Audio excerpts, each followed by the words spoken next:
বাছাই পর্বে প্রাথমিকভাবে নির্বাচিত নর্থ সাউথ ও ব্র্যাক বিশ্ববিদ্যালয়ের শিক্ষার্থীরা চূড়ান্ত বাছাই অংশ নিতে বুধবার আসেন চ্যানেল আই কার্যালয়ে। জাপান বাংলাদেশ ফ্রেন্ডশিপ হাসপাতালে চিকিৎসকদের তত্ত্বাবধানে প্রত্যেকের স্বাস্থ্য পরীক্ষা সহ বিভিন্ন দিক বিবেচনার পর চূড়ান্তভাবে নির্বাচিত করা হয় 4 জনকে।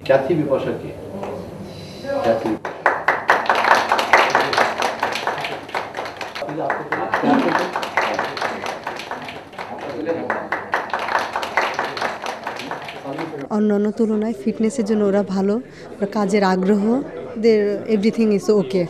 নির্বাচিত হওয়ার পর নর্থ সাউথ বিশ্ববিদ্যালয়ের কাজী সিরাজুজ সালেহিন ও রায়সা আফ্রিদা এবং ব্র্যাক বিশ্ববিদ্যালয়ের ক্যাথি বিপাশা সরকার ও সাকলাইন রেজা করিম আশাবাদী এই চ্যালেঞ্জে সাফল্যের। আমি ভীষণ কনফিডেন্ট যে I think I can do well there. Main শোতে তো ডেফিনেটলি অনেক সারপ্রাইজেস থাকবে, সো প্লিজ কিপ ওয়েটিং। সামনে অনেক বড় চ্যালেঞ্জ আছে, তো দেখি বাংলাদেশের কৃষকদেরকে খুব কাছ থেকে দেখব। আমি গিভ আপ করবো না, এটি আমার একটা কথা যে I will never give up. শুক্রবার ভোরে মানিকগঞ্জের শ্রমিকের হাট থেকে শুরু হবে তাদের কৃষক জীবন।